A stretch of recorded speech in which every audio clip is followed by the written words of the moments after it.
안녕하세요. 나마스테. 탐구하는 아시탄기 박수희입니다. 저는 그동안 며칠 동안 마음이 좀 안 좋았어요.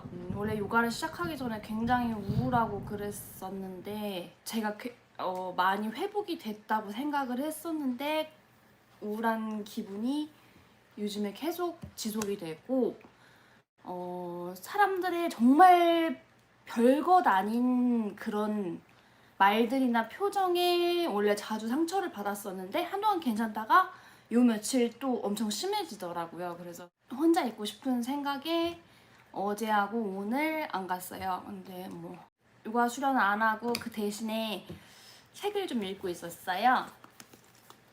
나는 생각이 너무 많아라는 책이고요. 저자가 크리스텔 푸티콜랭이라고 합니다. 죄송합니다.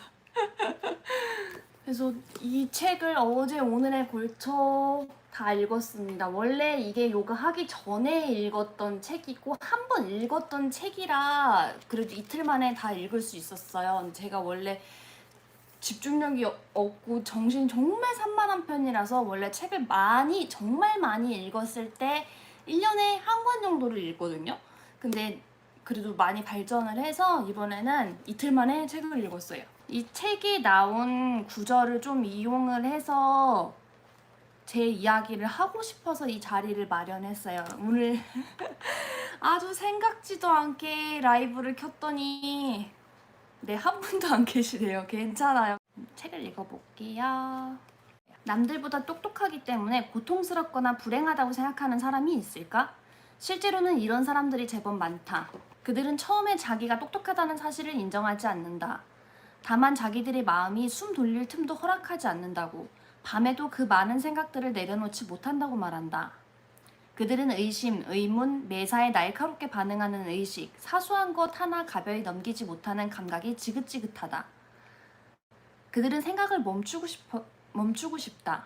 주변 사람들의 조언은 도움을 외면하고 싶을 만큼 그들을 후벼 판다. 쓸데없는 의문을 품지 말라고? 사람들은 항상 그런 소리나 한다. 하지만 그러려면 어떻게 해야 하는데? 세상의 불완전함을 무턱대고 받아들이란 말인가? 그게 안 되는 걸 어쩌라고? 정신활동이 왕성하다 보니 한 번에 한 가지 일만 하는 걸로는 성이 안 차고 주의력 결핍, 과잉 행동장애라는 딱지가 붙기도 한다. 하나를 진득하게 붙들고 있지 못한다는 등 모든 날림으로 한다는 등 부정적인 평가가 떨어진다.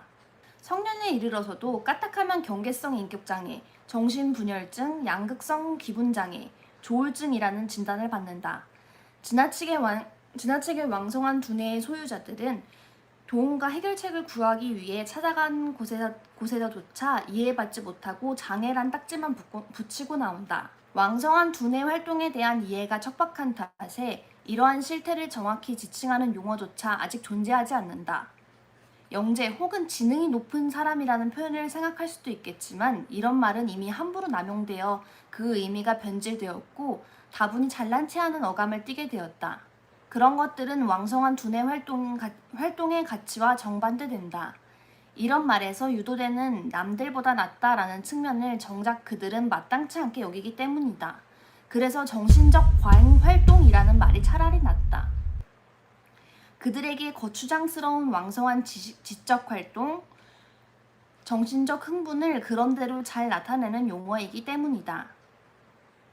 그들은 자신들이 딱히 머리가 더 좋다고 생각하지는 않지만 자신의 지능이 독특하다는 점은 인정받고 싶어 하기 때문에 우뇌형 인간이라는 표현도 좋아한다.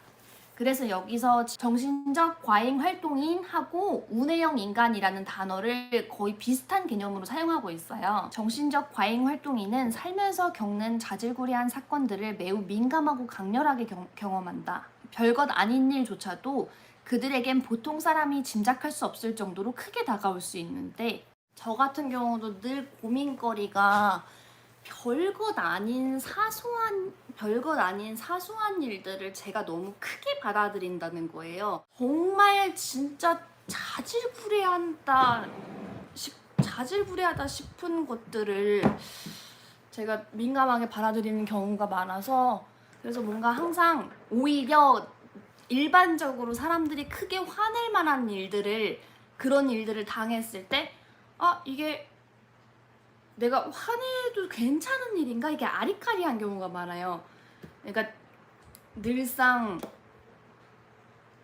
제 감정의 주체가 제가 아니에요. 그러니까 사람들이 일반적으로 화낼 만한 행동인지 그렇지 않은 행동인지 그런 걸 자꾸 돌아보다 보니까. 또 정신적 과잉 활동인은 감각이 남들보다 민감하다고 해요. 뭐 시각, 후각, 청각 이런 게 굉장히 많이 발달이 돼 있어서 그거를 좋게 받아들이는 것도 많이 발달이 돼 있지만 부정적으로 받아들이는 것도 굉장히 민감하게 반응을 한다는 거예요. 근데 제가 정신적 과잉 활동인이다, 내가 우회형 인간이다 라고 생각하는 건 아닙니다. 일단 제가 병원에 가서 진단을 받은 것도 아니고 뭐 뇌에 사진을 찍은 것도 아니기 때문에 이 책만 읽고서 어머나 그래 나는 정신적 과잉 활동인이야, 나는 우뇌형 인간이야 이렇게 판단을 내릴 수가 없어요. 그냥 다만 나랑 소설책 읽듯이 그냥 나랑 좀 닮은 부분이 있네 라고 하는 정도에서 책을 읽었습니다. 그래서 뭐 시각 과민, 뭐 후각 과민, 뭐 이런 식으로 운동 감각 과민, 뭐 미각 과민, 뭐 이런 식으로 있는데 보통 저는 시각에는 그렇게 민감하게 반응하는 편은 아닌 것 같고요. 후각은 조금 예민하긴 해요. 뭐 예를 들어 누군가가 정말 그 향수 냄새는 정말 너무 싫어하고 화장품 냄새에도 좀 민감한 편이라 누군가 담배 냄새도 그렇고 누군가 카페에서 밖에 나가서 담배를 피웠어요. 그러고 나서 들어오잖아요. 그러면 일단 그 사람한테서 담배 냄새가 나는 건 정상이죠. 근데 그러고 나서 나오고 나서 내 옷에서 담배 냄새가 나. 이거를 같이 배어서 진짜로 뵌 건지 내가 뵀다고 생각을 하는 건지는 모르겠고 그런 냄새 그런 것까지 좀 예민하게 굴긴 해요. 소리에 굉장히 예민하고 반복적인 소리 이런 거 너무 싫어해서 특히 그 악기 소리 정말 싫어하거든요. 그래서 사실 라봉이한테 미안한데 라봉이한테 악기 장난감을 사준 적이 없어요. 소리 나는 장난감 특히 사준 적 없어요. 제가 너무 싫어해서.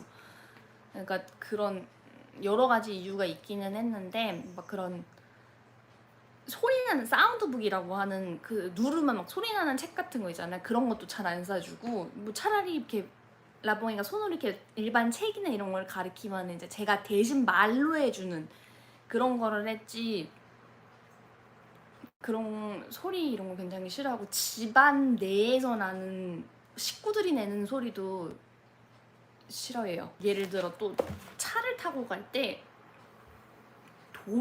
도로에서 트렁크에 뭔가 워셔액 같은 거 있잖아요. 딱 눕혀져 있는 거야.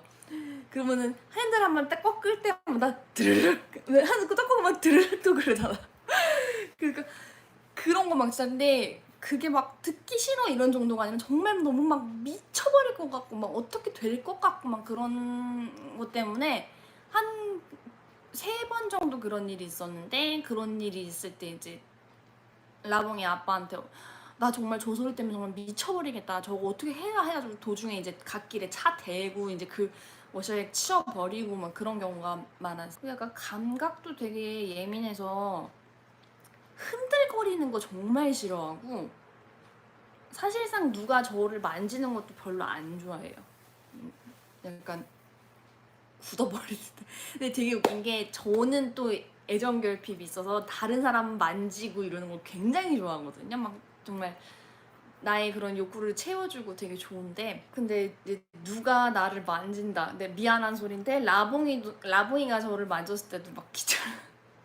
근데 나 이거 그러면 안 되는데 라봉이한테는 그러면 안 돼. 이런 촉감이 예민해서 일단 옷에 있는 상표는 무조건 다 잘라야 되고 출연할 때 뭐 더위도 많이 타고 추위도 많이 타고 몸에 오는 모든 그런 걸 다 싫어하는 것 같아요. 너무 더워도 안 되고 너무 건조해도 안 되고 정신적 과잉 활동에는 본인이 원하지도 않았는데 계속 머리에 무슨 모터가 돌아가듯이 계속 쉬지 않고 끊임없이 생각이 떠오르는 그런 괴로움이 있거든요.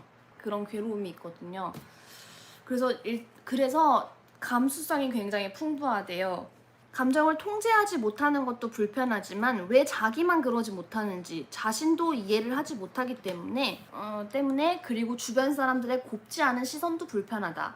우리 사회에서 감수성이 풍부하고 감정적인 사람은 의례 미성숙하고 충동적이며 연약한 사람, 나아가 맹하고 어리석고 생각 없는 사람으로 취급받기 때문이다. 심리학은 발빠르게 경계성 인격장애라는 딱지를 이들에게 붙였다. 주위 사람들은 허구한 날 여러분은 무슨 아기 대하듯 잔소리하고 꾸지람을 하지 않는가. 세상 일을 다 마음에 두지 마라. 마음을 단단하게 먹어라. 요컨대 감수성이 예민한 사람들에게 사방팔방에서 쏟아지는 잔소리, 비난, 조언을 따르자면 어떤 상황에서든 냉정하고 완고하고 무감각한 사람이 되는 것이 최선이다. 그러면 정말 해결이 될까? 감수성이 예민한 사람들은 남에게 비판과 평가를 당하고 수치심을 느낀 탓에 대개 자기 이미지에 불만이 많다. 정에 살고 정에 죽고. 실제로 이러한 두뇌의 소유자들은 정, 격려, 인간적인 온기, 스킨십, 차분하고 긍정적인 인간관계에 대한 욕구가 매우 강하다. 자아가 약한 편이기 때문에 타인의 판단에 아주 민감하다. 항상 자기 자신에 대해 안심하고 싶어 한다. 이거를 읽으면서 막 눈물이 났어, 사실은. 왜 이렇게 나는 정에 대한 욕구가 강할까? 이런 생각이 많이 들었거든요. 그러니까 우리 요가 지도자 교육을 들으면서 이제 칭찬받고 싶어 하는 욕구에 대해 얘기를 많이 들었고, 에고에 대해서 많이 교육을 받았어요. 그러니까 칭찬받고 싶어 하는 욕구는 에고에서 비롯된 거고, 사실상 그 칭찬이라는 게 영원하지도 않을 뿐더러 사실은 부질없는 거잖아요. 오래 가지 않아요. 근데도 그거를 알면서도 지금 칭찬에 대한 욕구가 너무, 인정 욕구가 너무 강해서 지금 어떻게 주체를 할 수 없는 상황에 이르러서 막 칭찬을 받았을 때는 막 진짜 좋아요. 좋은데 비판을 받는 건 당연하고 약간 그 알 수 없는, 상대의 알 수 없는, 무슨 생각인지 알 수 없는 그런 무언의 비언어적 눈빛 있잖아요. 그 눈빛을 받았을 경우에 그게 뭐지? 무슨 뜻이지? 왜 그러지? 나한테 뭐 내가 싫은가? 내가 뭐 잘못했나? 계속 그런 거에 대해서 계속 이거를 마음의 작용이라고 얘기를 하셨는데 그 마음의 작용이 너무 심해서 자아가 막 흔들릴 정도로 되게 무기력해요, 상태가. 막 우울해 막 이런 것까지는 아닌데 우울한가? 사실 제 마음인데도 제가 잘 모르겠어요. 저는 무기력해요. 그냥 다 하기 싫고.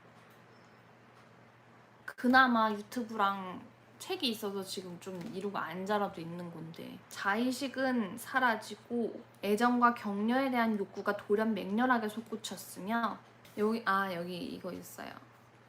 그러니까 질 볼트 테일러는 긍정의 뇌라는 책에서 뇌졸중에 걸렸는데 뇌졸중으로 좌뇌가 재구실을 못하게 되고 우뇌로만 살게 됐대요. 근데 그렇게 되니까 자의식은 사라지고 애정과 격려에 대한 욕구가 맹렬하게 솟구쳤다는 거예요. 그러니까 상대의 호의나 스트레스를 민감하게 받아들이게 되고 그랬다는 거예요. 근데 정신적 과잉 활동인은 이게 일상이에요. 늘상 누군가에게 인정받고 싶어하고 또 그 사람들한테 사랑을 주고 싶어하고 정에 살고 정에 죽고 목마르고 세상에 살아가는 주축이 자기 자신이 아니에요. 정신적 과잉 활동인은 특히 우울하고 부정적인 분위기에 직장 생활을 힘들어하고 고압적이고 어리석은 상사의 명령에 괴로움을 느낀다. 누가 고함을 지르거나 꾸중을 가하고 압박을 가하면 그대로 굳어버린다. 이들에게는 비난과 힐책을 삼가고 칭찬을 많이 하는 것이 이상적이다. 신뢰를 보여주고 이들을 안심시켜라. 타인의 기대에 부응하고 싶다는 마음, 타인에게 자신의 능력을 보여주고 싶다는 마음이 이들에게는 가장 좋은 원동력이다. 하지만 훈계보다 격려를 우선시하는 회사는 거의 없다. 회사뿐만 아니라 다른 어떤 무리도 마찬가지죠. 훈계나 비판이 우선시되지 위로나 격려를 많이 해주는 무리 집단은 거의 없어요. 네. 우리 도반들이 저한테 칭찬, 위로, 격려 이런 거 굉장히 많이 해줘서 제가 그나마 사람 구실이 되게끔 된 거지. 사람 구실이 된 거지. 근데 그것도 되게 미안해, 사실. 언제까지고 남들한테 기댈 순 없는데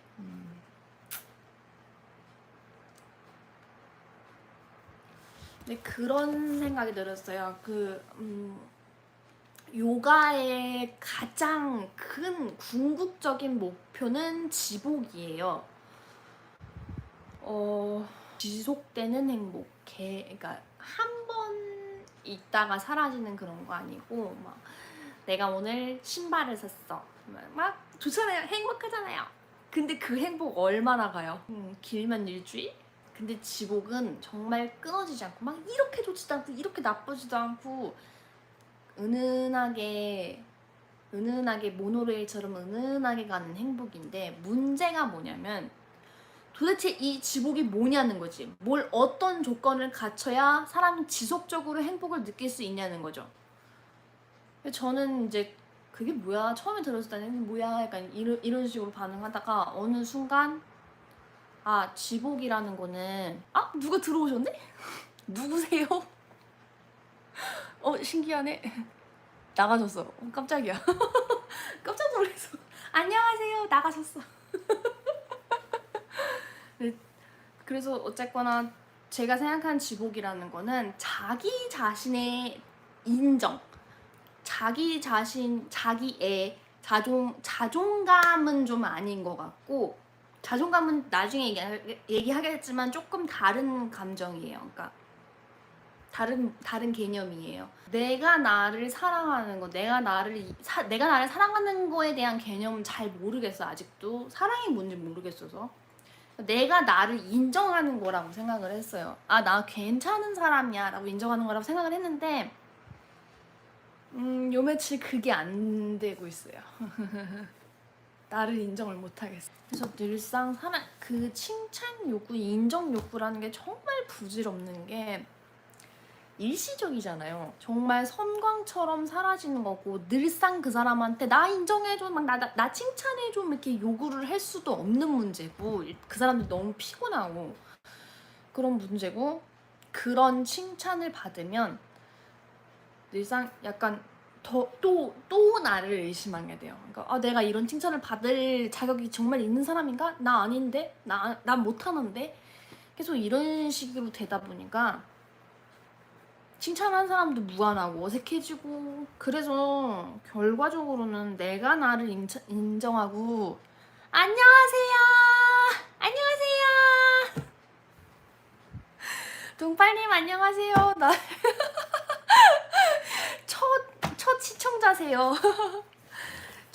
지금 오늘 제가 좀 기분이 안 좋고 그래서 수련은 제끼고 어제 오늘 제끼고 이 책 읽으면서 제 얘기에 대해서 좀 하고 있었어요. 너 너무 신기하고 이상해. 지금 이거 라이브 처음 해보거든요. 그래서 이게 뭐가 되는 건지 들리긴 하나요? 들리긴 하나요? 계속 해볼게요. 네, 잘 들리시는군요. 나 진짜 끝까지 아무도 안 들어올 줄 알았어. 진짜 기대 1도 없었거든요. 어디 한다고 얘기도 안 해놔. 제가 지금 이런 거 또 처음이고 책을 읽고서 이렇게 하는 거라 어색해서 좀 자체 버퍼링이 많이 있을 수 있어요. 이해해주세요. 그래서 정신적 과잉 활동인은 일단적으로 네, 괜찮아요. 그래서 정신적 과잉 활동인은 일단적으로 기본적으로 자존감이 낮은 상태고 같이 읽는다기보다는 그냥 이 책을 통해 제 그런 감정이나 일상이나 이런 걸 주저리 그냥 떠들고 있는 거예요. 정신활동이 유별나게 활발한 사람들은 이런 상태를 집중력 저하, 현실 도피, 몽상 등의 형태로 경험한다. 이들은 감정과 거리를 두기 위해 방어 기제를 동원하기 때문에 차갑고 무심한 사람이란 오해도 받는다. 배신을 거듭 당하고 나면 결국 의심이 많고 성마른 성격, 나아가 피해망상에 빠지고 아무에게도 속을 보여주지 않고 세상을 혼자 살게 된다. 그에게는 고립이 유일한 방어 수단이기 때문이다. 근데 저 같은 경우에는 늘상 사람들에게 거리를 두는 게 있어요. 근데 저는 사실 그게 제가 거리를 둔다고 생각을 해본 적이 한 번도 없었거든요. 근데 어느 순간 깨닫고 났는데 사람들이 이제 어느 정도 친분을 막 쌓아요. 이렇게 막 너 좋아 나 좋아 이게 친분을 쌓았는데 이 상대방은 여기서 한 걸음 더 다가오려고 노력을 해요. 근데 저는 이제 이 거리 상태에서 만족감을 느끼고 있는 상태인 거죠. 여기서 이 사람이 조금씩 다가오면 그 순간 저는 좀 당황을 하게 되는 거예요. 막 뭐야 싫어 이런 것도 아니고 약간 뭐지? 약간 이렇게 당황을 하는데 이런 저의 비언어적 표현을 상대방 입장에서는 너 다가오지 마. 너 나한테 그 이상 친해지지 마. 이런 메시지로 받아들이고 자기를 싫어한다고 생각을 하는 사람, 싫어한다고까지 생각을 하는 사람이 있어요. 그렇게 되면 진짜 그 사람은 완전히 돌아서서 이제 저한테 서운함을 느끼고 아예 적으로 돌변해버리는 경우가 허다해요. 그래서 늘상 그 부분에 관해서 인간관계를 많이 힘들어하고 있어요. 그래서 저는 이제 그 사람이 이 사람이 편해라는 편하다라는 감정을 느끼기까지 굉장히 오랜 시간을 필요로 하거든요. 그러니까 요즘은 그래도 오히려 나이 먹으면서 좀 줄어들었는데 짧아졌는데 이전까지만 해도 이제 그 사람이 정말 친밀하다, 편하다라는 감정을 느끼기까지 한 3년, 5년 뭐 이렇게 엄청 오래 걸리거든요. 그래서 상대방은 한두 번 만났는데 처음에 한두 번 만나면은 이제 당연히 나는 이제 예의 바르게 행동하고 싶고 뭐 어쩌고 하니까 이제 막 웃으면서 하하 그래요 어째요 막 이렇게 하잖아요. 근데 그 상황에서 그 사람은 나를 친하다고 생각을 느낀 거야. 편해졌다, 친해졌다 이 느낀 거야. 근데 내 입장에서 그게 아닌 거야. 약간 그 사람이 편하게 될수록 나는 점점 더 불편해지고. 근데 그렇게 놓친 인연들이 굉장히 많아서 좀 슬퍼요. 2명이다. 안녕하세요. 뭐 참여자를 볼 수 있는 게 없나? 뭐 어떻게 하는 건지 모르겠어요. 참가자를 넘어가 볼게요. 안녕하세요. 가자님. 와 진짜 기대도 안 했는데 2명이나 들어왔네. 정신적 과잉 활동인은 이상한 사람으로 오해받기를 두려워하기 때문에 시간을 들여 상대에 대한 정보를 수집하고 신중하게 상대의 역량을 시험하며 경계태세를 늦추지 않는다. 조금이라도 상대를 믿을 수 없다는 판단이 서면 뒤도 안 보고 돌아서려는 것이다. 이거를 읽으면서 아마 제가 엄청 막 찔리는 느낌이 막 드는데 아마 여러분도 그런 게 있지 않을까 싶어요. 사실 그런 게 있으니까 이 책을 읽는 거다라는 얘기가 있거든요. 자신의 모습을 관찰해보자. 여러분은 그렇게 타고났을 뿐인데 자기의 의지로 바꿀 수 없는 부분을 지금까지 자책해오지는 않았는가? 이제는 자신의 과도한 감수성을 인정하고 당당하게 그 모습을 내세우며 살아갈 때다. 쉬지 않고 돌아가는 두뇌 때문에 그들은 어려서부터 당혹스럽고 이해되지 않는 상황에 자주 처한다. 그리고 그때마다 어리석다, 무례하다, 반항적이다 등등의 비난을 받는다. 학교에 들어가면 또 다른 비난이 가세한다. 주제에 벗어난 이야기를 한다. 지시에 따르지 않는다. 언제라도 실수를 저지를 수 있는 잠재적 상태에 있고 사회적 관계 속에서 자주 곤혹을 겪는다. 편안하게 대화를 나누는 것 같다가도 어느 한순간 얼음 같은 침묵이 떨어진다. 뭐지? 뭔가가 일어났는데? 군중 속에 정확하게 단어를 잊어버렸는데 맞아요. 그죠? 저는 그 와중에 사회성이 정말 없거든요. 늘상 제 고민의 첫 번째 키워드는 인간관계예요.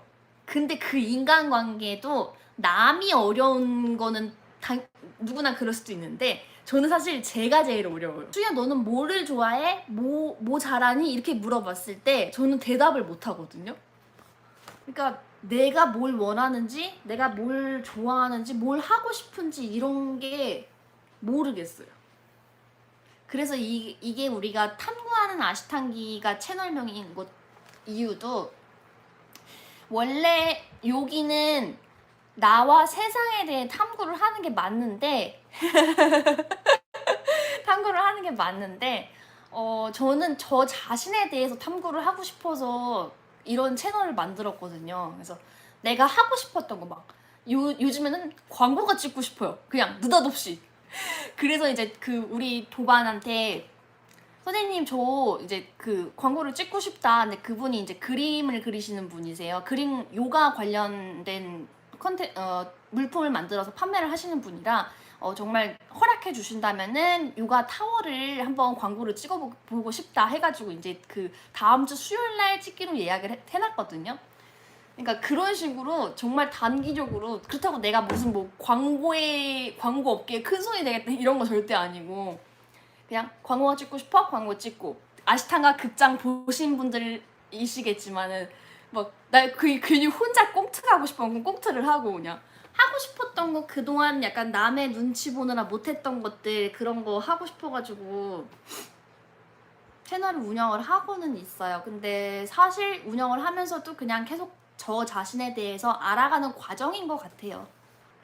개그요? 내 개그맨하라는 얘기가 많더라고요. 어이가 없어. 아 웃겨. 남들은 인간관계가 어쩌면 저렇게 쉬울까? 운해는 창의성의 근거지다. 운해를 개발하기를 원한다면 그림 그리기, 콜라주, 점토공예, 음악 등의 예술 활동을 취미로 삼아보자. 또 명상, 이완요법, 기공요법, 태극권, 요가 등은 우리 운해형 인간 특유의 풍부한 감정을 적당히 배출하고 뇌의 흥분을 가라앉히는 데 도움을 준다.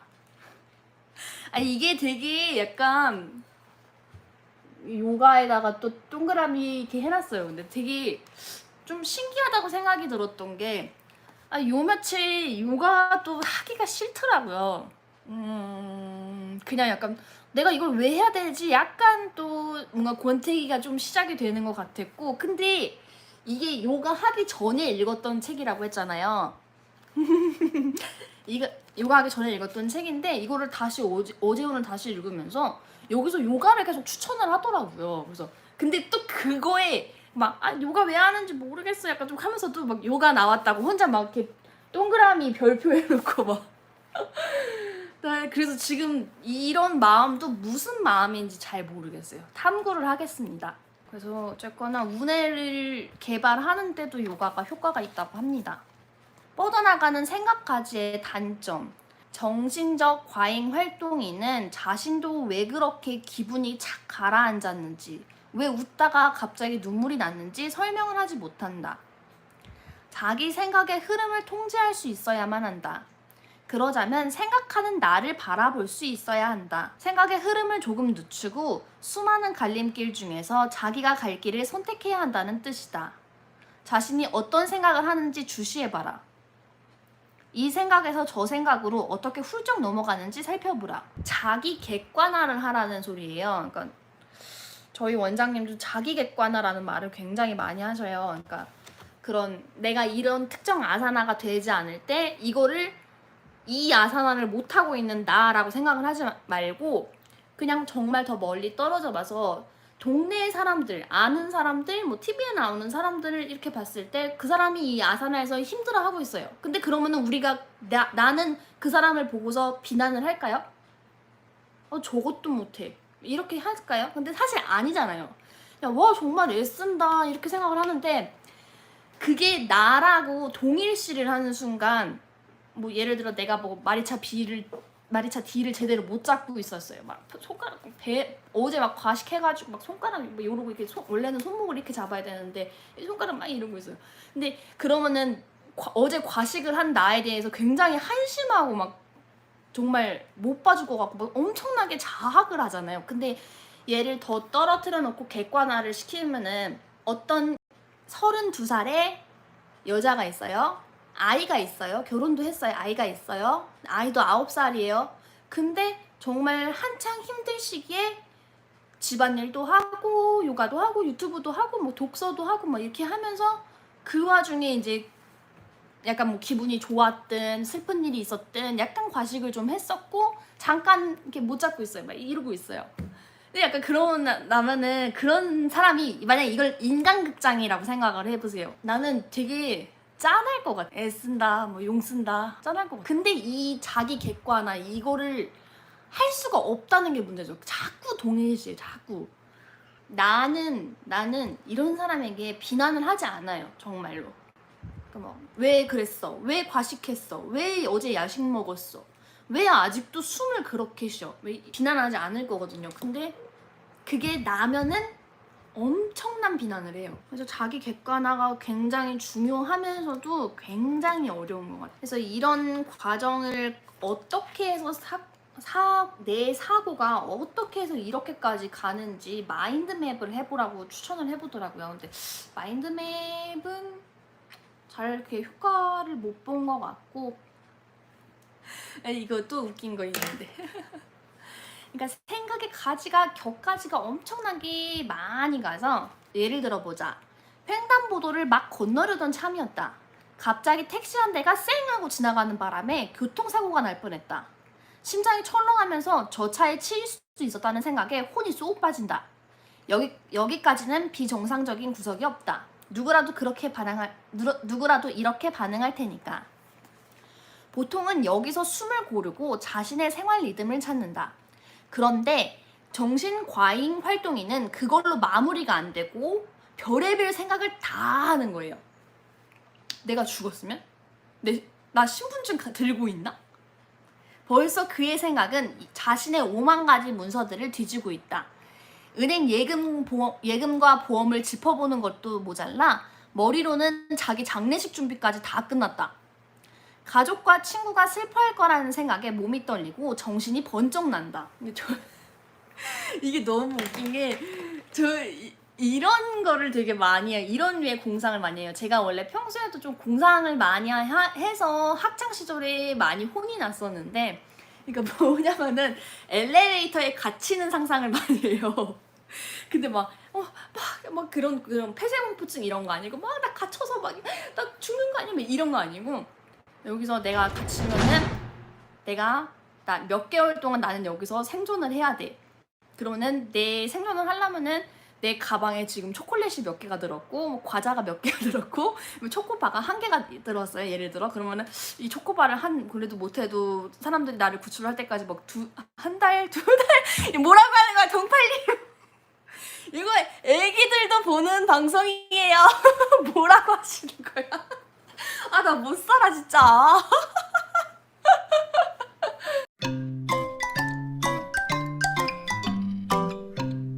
동팔님 다음에 꼭 합방합시다 우리. 합방 뭔지 알죠? 그 이상한 거 말고. 그래서 엘리베이터에 막 갇히면은 초코바를 내가 사람들이 나를 구조하러 올 때까지 생존을 해야 되니까 초코바 1개를 막 엄청 나눠가지고 이거 한 입씩 이렇게 먹어. 그나마 견과류가 들어서 다행이다. 막 이런 생각하고 막 그럼 나 똥오줌은 어떻게 싸야 되지? 그럼 나 똥오줌은 어떻게 싸야 되지? 그러면서 그 똥오줌은 그 엘리베이터 그 틈새로 이렇게 어떻게 잘 싸야 돼? 막 하면서 여기 엘리베이터 뭐 근데 또 그 와중에 그게 녹화가 돼가지고 내가 싸는 모습이 기록이 되면 어떡하지? 막 그런 정말 쓸데없고 일어나지 않는 그런 아포칼립스적 그런 생각을 굉장히 많이 해요.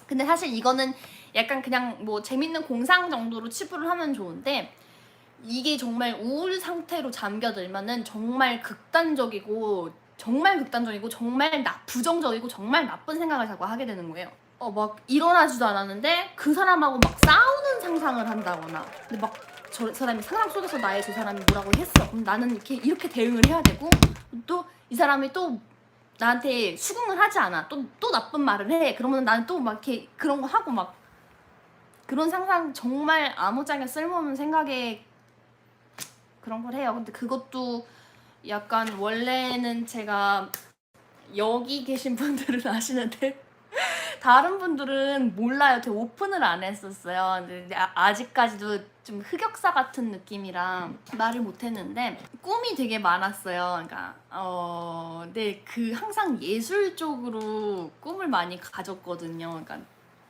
앉아서 공부하고 뭐 그런 거는 공부하고 막 그런 사무적인 업무 보고 이런 거는 못 하고 하고 싶지도 않고 좀 그런 건데, 그러니까 저는 늘상 연기를 한다거나 글을 쓴다거나 뭐 그런 류의 것들이 항상 꿈이 있었는데, 약간 아까 정신과잉 활동인이 처음에는 이제 사람들한테 이제 계속 소통을 요구를 하다가 그게 원활하게 이루어지지 않을 경우에 완전 무심한 듯 손절을 하고 단절을 하고 그런다고 했잖아요. 근데 저는 그렇게 손절과 단절은 아니고 어쨌거나 자꾸 이 안에 있는 그런 감정이나 뭐 생각 이런 걸 자꾸 표출을 하고 싶더라고요. 그래서 약간 이런 나의 아까 그런 극단적인 생각들 아니면은 뭐 공상적인 생각들 그런 거를 좀 예술적으로 승화를 해보고 싶었는데 잘 안 됐어요. 그래서 약간 유튜브를 하면서 이제 막 내가 하고 싶었지만 못했던 것들을 하고 있거든요. 뭐 그 아시탄가 극장도 내가 글을 쓰고 직접 연기를 하고 두 개 다 내가 하고 싶었던 거잖아요. 근데 그거를 해놓고서 그냥 처음에는 이제 막 히히 도반들하고 같이 웃고 놀자 이렇게 만들었는데 도반들이 거기에 칭찬을 되게 많이 해줬어요. 그래서 막 되게 수희쌤 글 잘 쓴다, 뭐 연기 잘한다 막 이렇게 얘기를 듣는데 그게 오히려 더 마음이 아픈 거야. 오히려 막 그런 일평생 내 살면서 사실 칭찬을 내가 원한 만큼 많이 못 받았다고 생각을 해요. 사실은 우니까 너무 못생겨서 카메라를 좀 치울까봐. 네. 너무 못생겨서 치웠어요. 약간 내가 하고 싶었던 게 있었는데 오히려 그 부분에 대해서 칭찬을 받으면은 나 아닌데, 나 못하는데, 나는 그렇게 잘나는 사람이 아닌데 아픔이 있으니까 오히려 칭찬받고 막 울기도 하고 막 그랬거든요. 미련이 있는 것 같아요. 아직도 그거를 못 받아들이겠어. 여기에 나오는 정신적 과잉 활동인이 딱 그거예요. 본인이, 그러니까 이 작가는 계속 정신적 과잉 활동인이 운해형 인간이 계속 똑똑하다, 뭐 천재다, 영재다, 자꾸 이런 말을 하는데 어떻게든 거기에 대해서 너네는 똑똑하다, 너네는 오히려 두뇌 활동이 너무 우수하기 때문에 생기는 문제들이다 라고 계속 설득을 하려고 노력을 하는데, 사실상 저도 여기에 공감을 못했거든요. 막 내가 머리가 좋아? 아니야.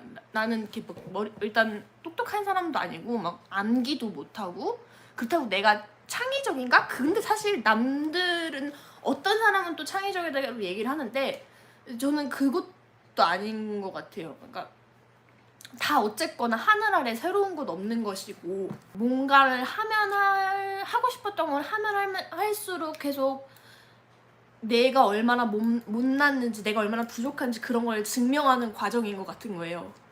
그래서 근데 그게 한동안은 괜찮았는데, 한동안 요가하면서 많이 괜찮았는데 요 며칠 좀 계속 그러더라고요. 굉장히 이게 직물적이랄까? 아까 지복에 대해서 계속 얘기를 했는데, 지복은 조건이 없어야 돼요.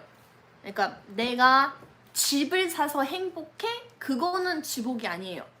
내가 뭐 맛있는 걸 먹어서 행복해? 그것도 지복이 아니에요. 왜냐하면 집을 샀어요. 근데 내가 이 20몇 평의 집을 샀어. 근데 처음에는 행복하겠죠. 근데 시간이 지나고 나면은 30평? 40평으로 이사 가고 싶다 이런 생각이 들잖아요. 칭찬받는 연습 힘들어.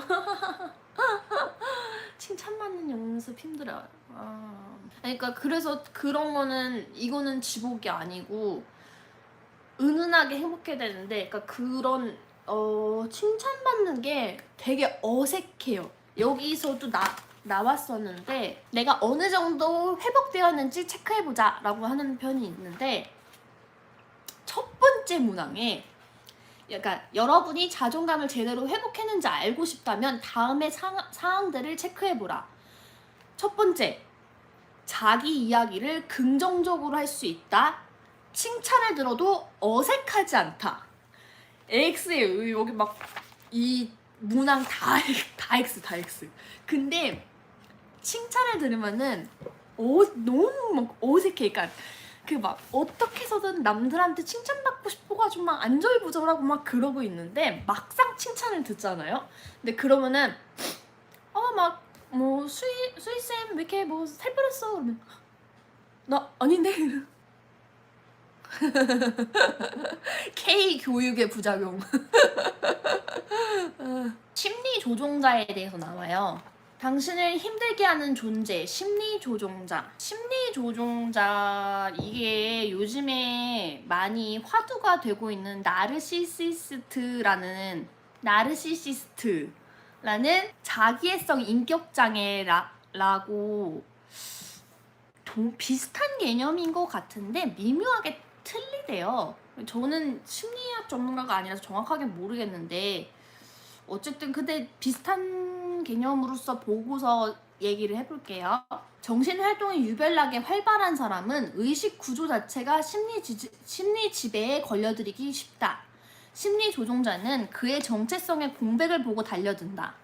정신적 과잉 활동인은 친밀하고 따뜻하고 강렬한 인간관계에 목말라하고 병적으로 진심을 담아 행동하기 때문에 심리 조종자가 의도적으로 접근하고 속내를 감춘 채 듣기 좋은 말만 한다는 것을 모른다. 정신적 과잉 활동인은 관계를 잃지 않으려 안간힘을 쓴다. 차츰 관계가 변질되어도 그는 자신을 탓하면서까지 무조건 상대를 이해하려 한다. 다각적으로 사고하는 사람이기에 별의별 것을 다 생각해보고 끝없이 곱씹는다. 갈등을 극도로 두려워하기 때문에 분위기가 험악해진다 싶으면 무조건 자기가 양보한다. 그는 죄의식을 느끼기 쉬운 사람이고 그래서 일이 잘 되어갈 때마다 자책하며 괴로워할 것이다. 이런 식으로 심리조종자의 투사가 정신적 과잉 활동인의 정체성에 공백을 메워버린다. 저에게 있어서 심리조종자는 많지 않았어요. 사실상 한 분 계셨는데 아직까지는 좀 여러 가지 문제로 유튜브에서 오픈하기가 좀 그런데, 그 사람이 있었는데 저는 이제 굉장히 막 꿈과 희망에 가득 찬 상태였어요. 이제 막 아이를 키우는, 살짝만 오픈할게요. 어린이집 엄마였습니다. 이 얘기를 하는 순간 다 알 것인데 이제 처음 만났을 때부터 그거를 느꼈어야 되는데 몰랐어요. 전혀. 알면서도, 본능적으로 알면서도 그냥 그거를 어떻게든 이해하려고 노력을 했던 거였겠지. 계속 그분은 저한테 애를 못 키운다라는 인식을 은연중에 계속 심어주는 거예요. 막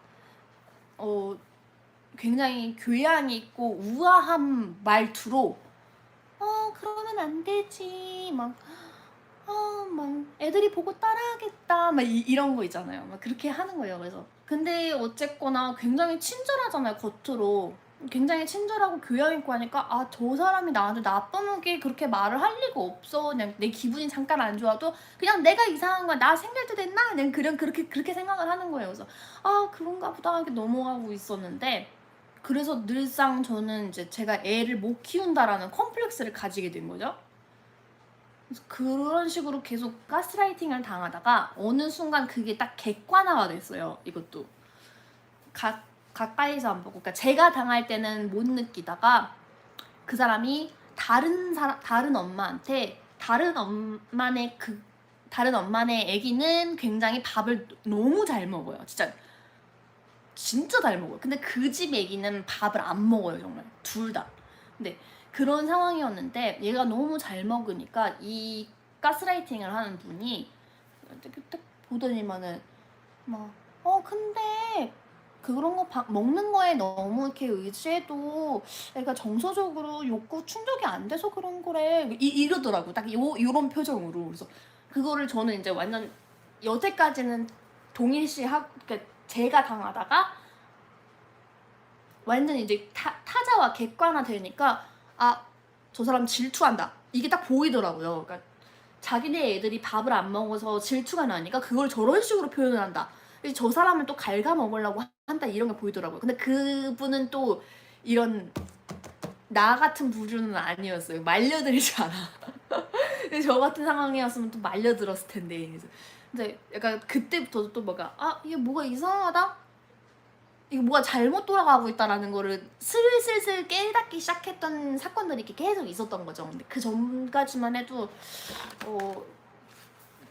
확실히 다른 엄마가 나중에 보고서 저한테 얘기를 해주더라고. 너 이용당한 거다. 그러고 나서 깨달았어. 그래서 여기서 이 심리조종자라는 단어와 함께 나르시시즘에 빠진 변태라는 단어를 쓰는데 심리조종자라는 것도 되게 웃겨서 콧물 났어. 심리조종자도 되게 좋은 표현인데 난 나르시시즘 변태라는 말이 너무 좋은 거예요. 욕해줬으면 좋겠어. 내 대신 욕해줬으면 좋겠어. 나르시시즘에 빠진 변태는 정신활동이 유별나게 활발한 사람을 마음 깊이 미워한다. 그 둘은 완전히 정반대이기 때문이다. 자기밖에 모르는 심리조종자는 셈이 많고 악의적이며 누구도 쉽게 믿지 않는다. 그들은 불평이 많고 비겁하고 알맹이가 없다. 그런 인간이 어떻게 남을 쉽게 믿고 너그러우며 활력이 넘치는 사람을 좋아할 수 있겠는가? 심리조종자들은 남의 생명을 훔치고 망가뜨리는 족속이다. 그들은 삶에 대한 사랑과 기쁨을 더럽히고 짓밟고 쑥대밭으로 만들어야만 직성이 풀린다. 그래서 심리조종자에 대해서 얘기가 계속 나오는데 문제가 뭐냐면은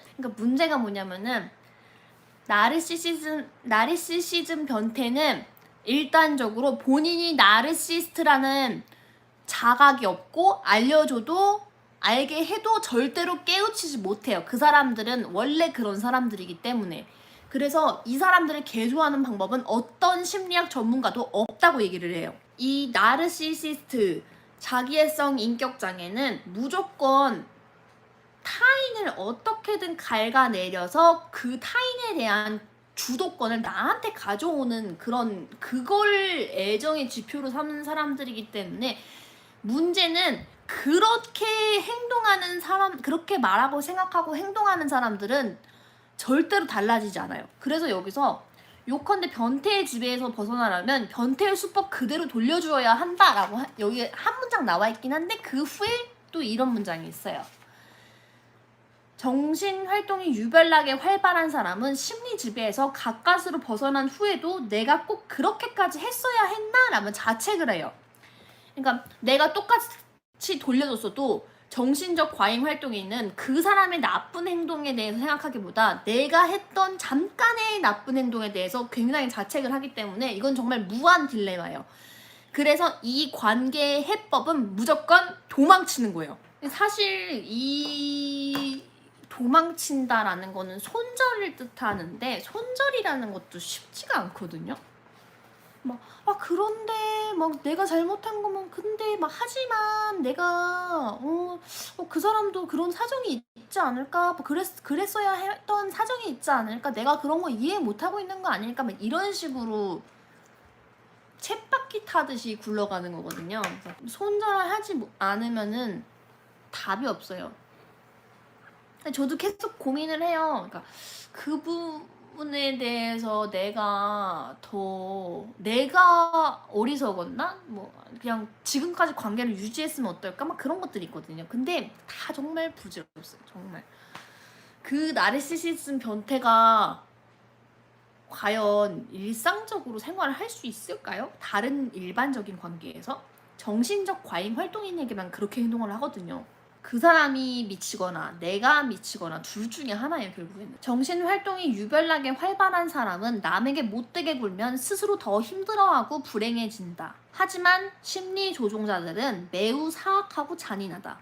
그들은 못된 짓을 하면서 즐거워하면 즐거워했지 결코 불행해하지 않는다. 네, 나아지지 않는다는 거 그냥 악인이라는 거. 이 모든 심리학 전문가들이 다 인정하는 거예요, 이거는. 이 정신적 과잉 활동인은 늘상 정서적인 욕구가 강해서 일단적으로 정을 받는 것도 좋아하지만 주는 것도 굉장히 좋아하거든요.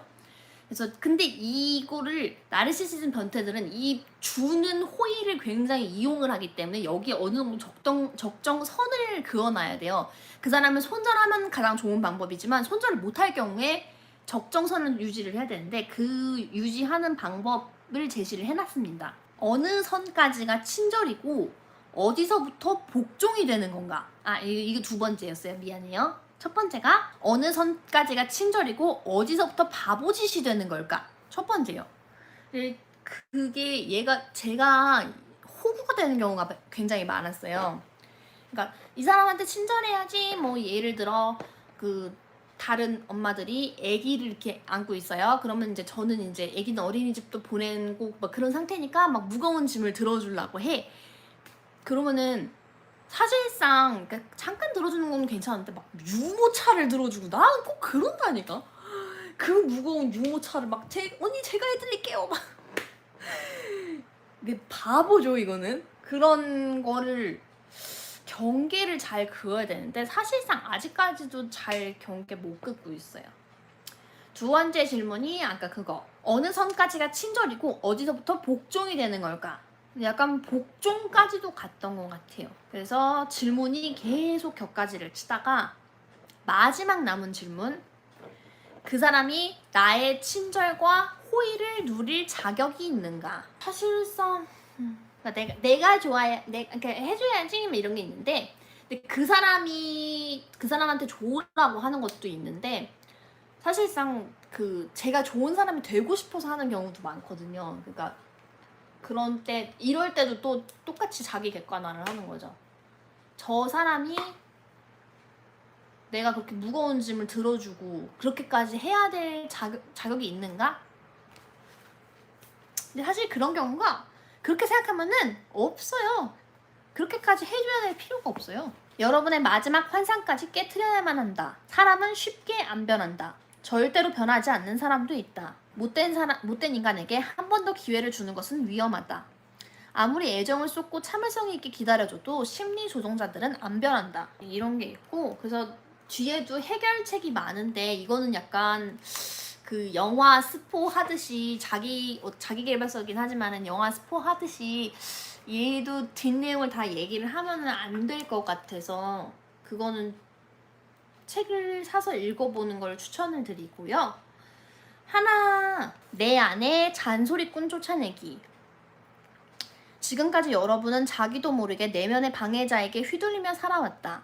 그 폭군은 여러분의 머릿속에서 아침부터 오밤중까지 쉬지도 않고 여러분을 비방한다. 그 방해는 이런 식이다. 너는 이 뭐뭐를 해야 해. 너는 뭐뭐는 의무야. 예를 들어 뭐 애 관련된 것도 있겠죠. 너는 애한테 인스턴트를 먹이면 안 돼. 너는 유기농, 오가닉만 먹여야 돼. 이런 식으로 자기 스스로 거는 규제들 있잖아요. 근데 사실 그게 내가 하는 말은 아니에요. 내 안에 요가에서는 에고라고 하는데 에고가 하는 말이에요. 여기서는 내 안에 잔소리꾼이라고 얘기를 하는데 비슷한 개념이라고 봅니다. 과학적이라 할 만큼 사람을 들볶는 개인 트레이너를 상상하면 될까? 너는 못됐어, 이기적이야, 미성숙해, 아무짝에 쓸모가 없어, 무능해, 사랑받을 자격이 없어, 너는 웃으면 안 돼, 감정을 느껴서도 안 돼, 한마디로 넌 행복한 권리가 없어. 제가 지금 이 상태에 처해 있거든요. 그러니까 이 보잘것없는 쓸모없는 트레이너, 내가 쓸모없는 게 아닌데 이 트레이너가 쓸모없는 건데 이 트레이너가 지금 지분을 많이 갖고 있어. 자기 머릿속에 꺼지지 않는 라디오 방송이 있는지 없는지, 무엇보다도 그 방송이 뭐라고 떠드는지 아는 것이 중요하다. 관찰이 웬만큼 이루어진 후에는 그 폭군에게 이름을 붙여라. 제프, 로버트, 아무 이름이나 괜찮다. 근데 저는 이름은 뭘로 지어줄까요? 여러분은 뭐라고 지어볼 거예요? 나의 그런 가학적인 개인 트레이너에게 뭐라고 이름을 지어줄래요? 희수해볼까? 수위 거꾸로 해서? 네, 일단 가명으로 희수해볼게요. 코리는 문득 그 방해자의 존재를 감지했다. 야, 이 얼간아! 그녀는 냅다 소리를 질렀다. 방해자는 이렇게 정체성을 부여받음으로써 더 이상 숨어 지낼 수 없게 되었다. 여러분들이 놈의 낌새를 느낄 때마다 저리 가! 조용히 해! 이렇게 하면은 방해자가 떠드는 소리가 여러분이 큰 소리로 노래를 부르는 방법도 좋다. 방해자가 떠드는 소리가 여러분의 노래에 묻혀 들리지 않을 것이다. 이완요법과 병행하여 아주 재밌는 이미지 떠올리기 연습을 해도 좋겠다. 그 성질 더러운 그 트레이너가 엄청난 과오를 범해서 여러분이 이 기회에 그놈을 해고하기로 했다고 상상해보라. 그러니까 우리가 뭐 헬스를 하든 뭐 요가를 하든 뭐를 하든 그 선생님이 너무 막 폭군 스타일이야. 막 진짜 막 회원님 이거 그렇게 하지 말랬죠. 뭐 엄청 막 뭐라고 해. 막 내가 언제 그랬어요? 그거 아니잖아요. 막 이것도 못하세요. 뭐 이런 식의 트레이너가 있다고 생각을 해보세요. 이런 식의 요가 선생님이 있다고 생각을 해보세요. 다음 달 안 나갈 거잖아. 나 이제 막 요가 안 해. 우리 선생님 나 혼냈어. 뭐 그럴 거잖아요. 근데 그렇게 하면서 왜 내 안에 있는 트레이너한테는 왜 내 안에 있는 트레이너 에고한테는 왜 자꾸 밥을 주냐는 거죠. 왜 그런 트레이너의 말에 복종을 하고 쳐내야 되는데요. 환송회도 열어주자. 그리고 이번에는 유쾌하고 활기 넘치며 좋은 자극을 주는 젊은 코치를 새로 고용하기로 했다. 야닉 노아나 마리아 사라포바를 코치로 영입해봐? 그래, 섹시하고 멋있는 코치와 함께 지금보다 더 의욕적으로 운동을 하는 거다. 이렇게 이미지 떠올리기 연습을 하다 보면 어느새 머릿속의 대화는 편안하고 고무적인 방향으로 바뀌어 있을 것이다. 그렇지, 잘하고 있어. 할 수 있어. 금방 지나갈 거야. 괜찮아, 잘하고 있어. 수희 너는 아주 능력이 많아. 그런 내용들이 있습니다. 이 책 괜찮아요. 한 번 읽고 두 번 읽으면서 어쨌거나 이틀 만에 다 읽어버릴 정도로, 제가 책을 정말 못 읽는데 이틀 만에 다 읽어버릴 정도로 좋은 내용이 많고, 이 책 원래 제가 블로그에도 소개를 했었던 책이에요. 만약에 필요로 하시면 빌려드리겠습니다. 그러면 오늘 라이브 방송 와주셔서 정말 감사해요. 어쨌거나 함께 해주셔서 감사합니다. 네, 책 홍보 아니고 이거 내 돈 내산이에요. 내가 내 돈 주고 산 거예요. 근데 나 이제 어쨌거나 나 너무 배가 고파서 더 못하겠어요. 고생했어요. 나마스테.